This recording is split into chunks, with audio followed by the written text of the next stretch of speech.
Bienvenue les amis, bienvenue sur cette chaîne où ensemble nous allons apprendre Flutter. Bon, pour commencer, pour ceux qui n'ont jamais entendu parler comme pour ceux qui ont entendu parler, juste Flutter est un framework qui nous permet de développer des applications à la fois pour Android et iOS et aussi pour desktop, maintenant aussi pour le web, voilà, et bon, on peut l'embarquer un peu dans plein de trucs. Voilà. Pour l'installation de Flutter, c'est juste simple. C'est juste simple. Vous venez juste sur le site officiel de Flutter, donc flutter.dev et Windows. Vous choisissez votre système d'exploitation et bon, vous pouvez suivre un peu toutes les instructions qu'ils ont données ici. Mais nous reviendrons sur l'installation dans une prochaine vidéo. Parce que d'abord, pour moi, apprendre Flutter, ça ne revient pas seulement, ça ne revient pas directement à venir et se jeter là et commencer à apprendre les widgets et ainsi de suite, tous ces trucs, regarder des tutos sans forcément aller tenter d'aller en profondeur. Voilà. Et donc, pour moi, apprendre Flutter, cela indique aussi apprendre Dart ou bien avoir des bases, voilà, en Dart. Et Dart c'est quoi? Dart simplement c'est le langage sur lequel est monté Flutter. Flutter est écrit en Dart. Dart c'est un langage créé par Google. Nous allons le voir. Dart. Dart est un langage créé par Google, voilà. Et c'est sur ce langage, c'est avec ce langage que Flutter fonctionne. C'est-à-dire, si vous voulez connaître, vous voulez bien maîtriser Flutter, il va falloir aussi que vous avez une bonne connaissance, de bonnes connaissances en Dart. Vraiment, sans ça, personnellement, je pense que vraiment, vous allez vous arrêter à un niveau. Voilà. Et donc, comme je ne veux pas cela, voilà, je préfère qu'ensemble, nous commençons par apprendre Dart. Et après, au fur et à mesure, nous allons migrer, aller vers Flutter et apprendre ensemble jusqu'à devenir des vrais pros. Voilà. Donc, ici, c'est le site officiel de Dart. Bon, et tout. Si vous voulez un peu, vous pouvez avoir le SDK de Dart, voilà. Vous pouvez le télécharger ici, voilà, suivre les différents commandes avec Chocolate, voilà, et installer Dart. Là, vous pouvez l'avoir directement, voilà, en ligne. Vous pouvez l'avoir directement installé, vous pouvez exécuter du code Dart directement. Donc, pour l'installation, juste soit vous avez Chocolate, vous faites Choco install et dash SDK, ainsi de suite. Voilà, vous suivez un peu toutes ces commandes là et vous aurez Dart installé. Ça c'est bien, il y a bien Dart sans Flutter, voilà, parce que Flutter c'est à part et Dart est à part. Voilà, juste que quand on installe Flutter, il vient avec les deux. Voilà. Mais si vous rencontrez des difficultés ou voilà, si vous rencontrez des difficultés et tout, voilà, nous reviendrons sur toutes ces installations dans une prochaine vidéo. Juste nous laisser cela en commentaire et nous reviendrons là-dessus. Ok, donc aujourd'hui nous allons apprendre juste les bases, vraiment les bases en Dart. Donc je vais écrire base Dart. Sachez que tout fichier ou comment on appelle l'extension de tout fichier Dart, c'est .dart. Voilà, de la même façon que .html pour les fichiers HTML, JS pour les fichiers JavaScript, ainsi de suite. Voilà, pareillement, pour Dart, c'est .dart. Donc, juste ça. Ok. D'abord, nous allons commencer par les variables. D'abord, je vais définir d'abord une certaine méthode ici. Bon, ne vous inquiétez pas pour ça, on en reviendra. Voilà, un peu plus là-dessus après.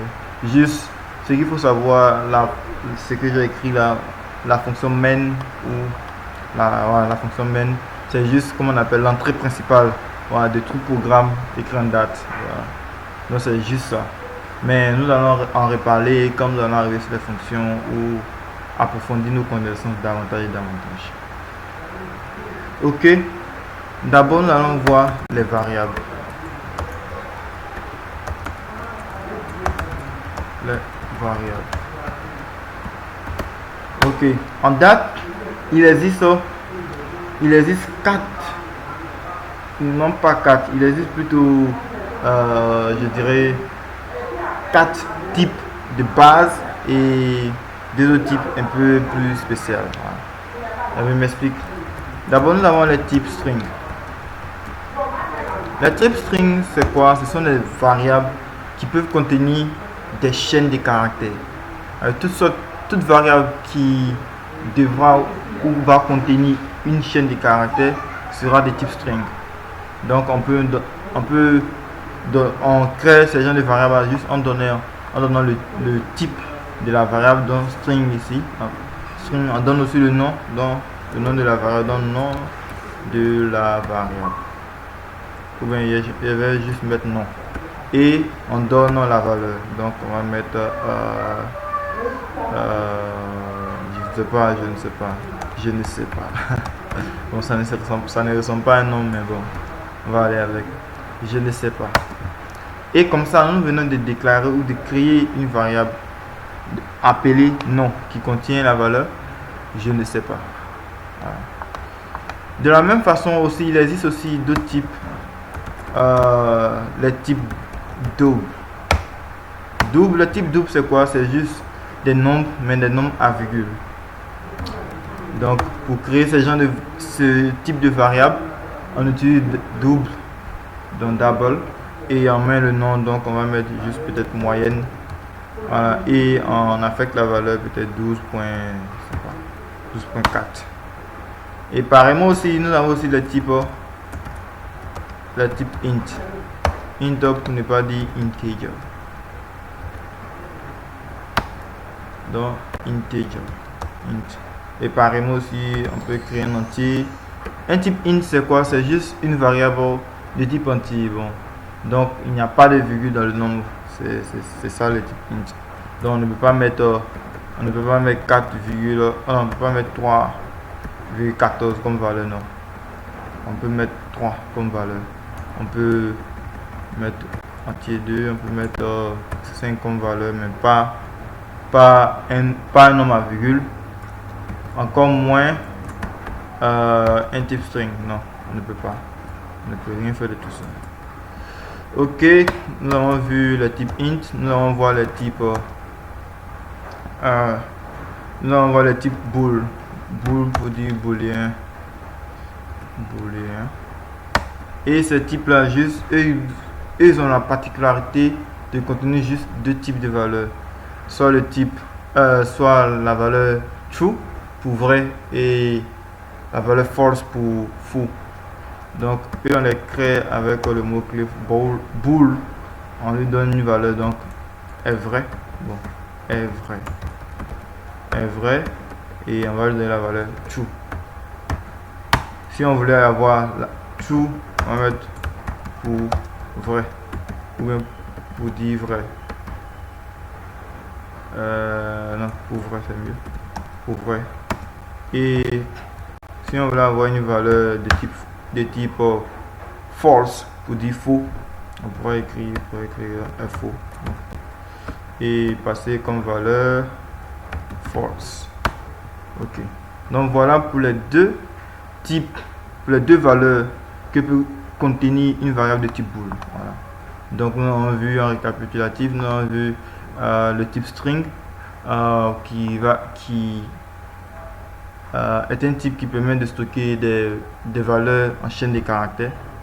Ici, on a le type double, le type double en français, pour stocker les valeurs en entier, et pas en entier plutôt, les valeurs à virgule telles que 12,4 ou 3,14, je ne sais pas. Voilà. Et les types int, donc integer pour ne pas dire entier, on peut stocker à l'intérieur des valeurs 3, 2, 1, moins 2, etc.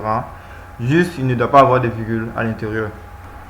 Et le type bool pour les valeurs telles que string, et pour les valeurs telles que true ou false. Lui ne prend que deux valeurs.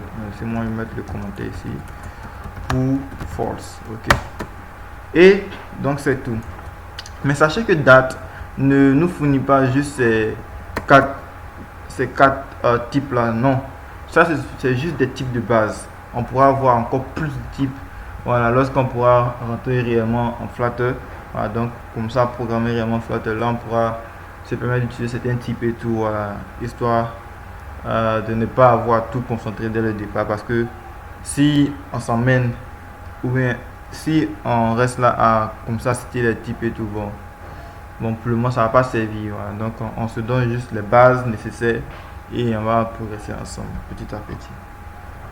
Donc si aussi bon j'aimerais afficher la valeur de quelque chose, print, voilà, il peut utiliser la fonction print et mettre le nom, voilà, mettre la variable plutôt. Donc pour exécuter aussi on peut écrire data au-dessus du donc data base, oh database, ok, je ne sais pas la valeur affichée, donc on peut afficher n'importe quoi, vrai, wow. Ok, donc c'était tout d'abord pour les types de base, les types de base. Maintenant sachez que Dart est un langage qui offre l'option de typer presque toutes de typer toutes nos variables. Donc est un langage typé, voilà, un peu du genre comme C++, un peu tous ces langages typés, mais aussi nous donne aussi la flexibilité de l'affectation dynamique ou du choix du type de façon dynamique. Je m'explique.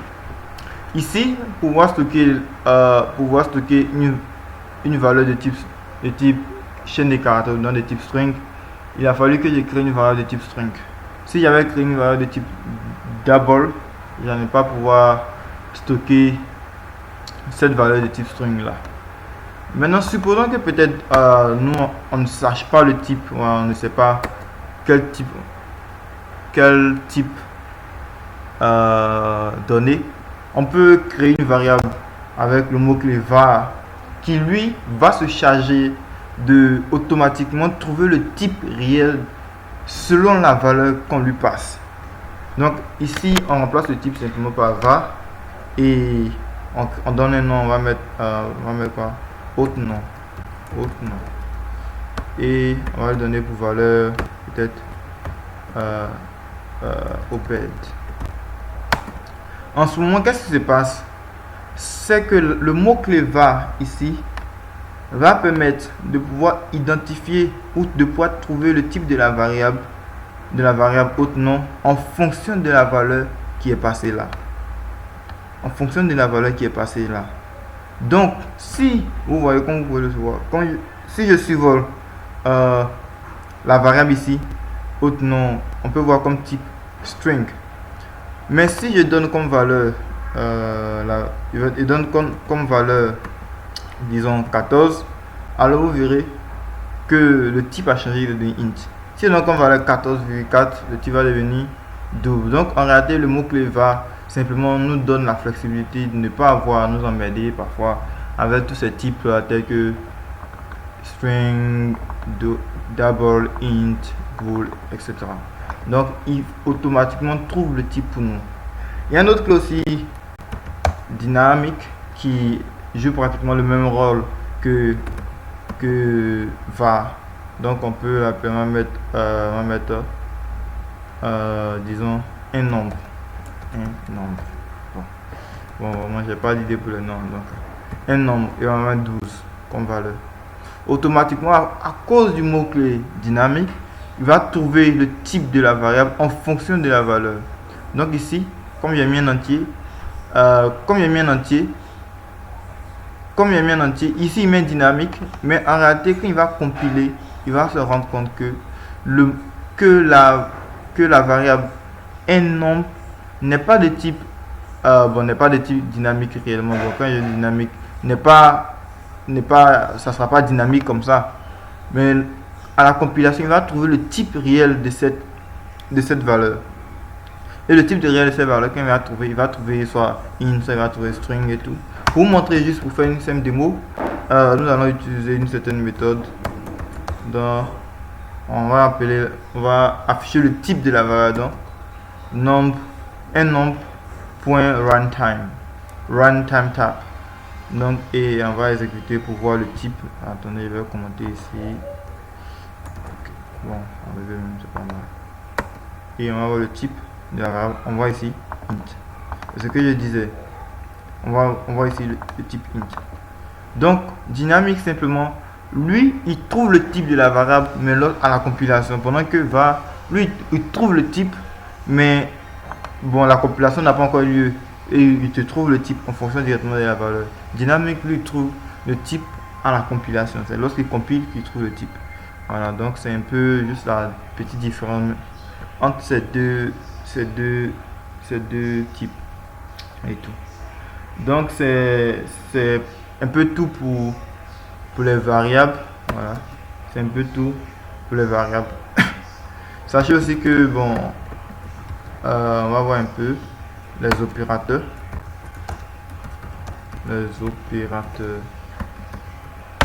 Bon, par opérateur, on entend l'addition, la soustraction, la multiplication, la division et voire même le modulo. Voilà, donc c'est un peu ça les opérateurs. Je peux créer une variable de type int et donner comme nom 1. Nom 1 et je lui donne comme valeur 1. Et je peux créer une autre variable de type int et je lui donne comme nom 2. Et je peux dire nombre 2 égale à 2. Et je peux afficher la somme. Ou bon, plutôt que d'afficher directement la somme, je peux créer une autre variable qui sera de type int. Donc je vais mettre résultat. Résultat sera égal à quoi? Sera égal à nombre 1 plus nombre 2. Et nombre 1 plus nombre 2. Et on va afficher le résultat à la valeur. Donc résultat print résultat est égal à ça. Et on affiche, on obtient bien ici 3. Donc 1 plus 2 ça fait bien 3. Donc le résultat est égal à 3 et tout. Voilà. Donc c'est un peu ça. Donc on pourrait utiliser, faire la soustraction.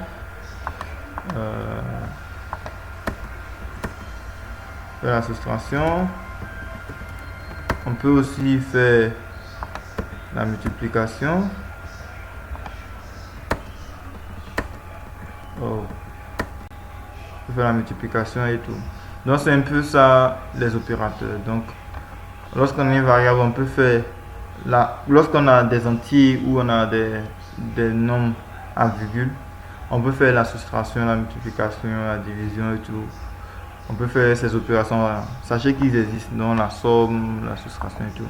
Ils existent bel et bien aussi en date. Voilà. Un peu comme dans d'autres langages.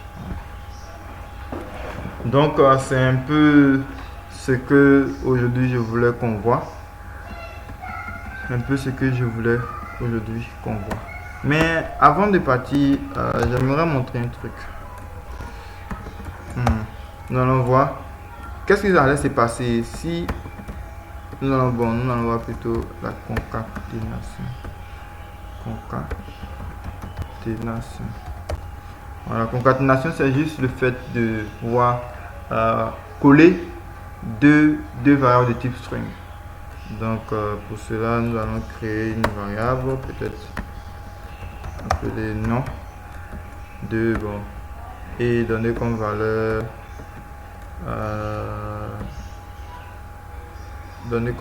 Abraham et créer une variable de type string et donner comme valeur Obed. Et qu'est-ce qui allait se passer si on crée une variable, donc on va appeler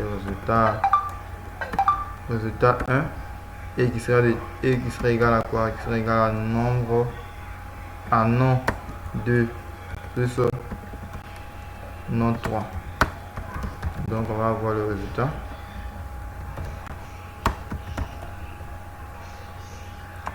On va commenter ici. Ok. Et ici, on a comme valeur Abraham Obed, tous deux collés. Donc simplement la concaténation, c'est le fait de prendre une chaîne. Donc prendre une chaîne de caractères et la coller avec notre chaîne de caractères, juste ça. Ce n'est pas l'addition telle qu'on la voit avec les nombres, donc tel qu'en mathématiques on les connaît, mais juste avec les chaînes de caractères, c'est juste le fait d'assembler deux chaînes de caractères et tout. Donc juste ça. Donc c'est un peu ce que je voulais qu'on puisse partager aujourd'hui ensemble. Si vous ne comprenez pas quelque chose, voilà, juste laissez-moi cela en commentaire et on pourra en discuter, on pourra en parler et tout. Merci et à plus.